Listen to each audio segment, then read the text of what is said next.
What is up guys? Welcome back sa aking YouTube channel. So ang pag-uusapan po natin ngayon is itong BSP series na bimetallic na 10 piso year 2014. So sa mga nakapanood na po ng mga videos ko noon, ang pinaka hinahanap po talaga sa mga ganito is yung year 2007 at saka year 2009.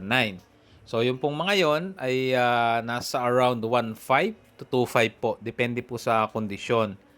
And then meron din po yung year 2000 na kino-considered po ng iba na semi-hard to find. Pero ito pong 2014 kasi minsan, medyo merong mga tendency po na medyo mahirap siyang hanapin.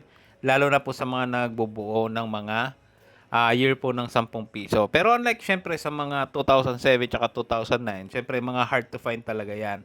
Pero may mga ilan po na naghahanap nitong 2014. No? And yung iba po willing bumili ng around ano lang naman guys, hindi naman siya mataas, ng around 50 to 100 pesos po.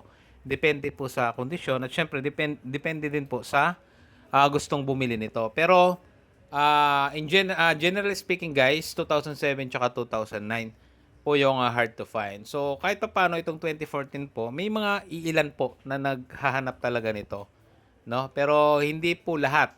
I mean hindi lahat ng mga nagkokompleto is medyo nahihirapan dito. Meron lang po sigurong iba na medyo hirap silang makakuha nitong 2014.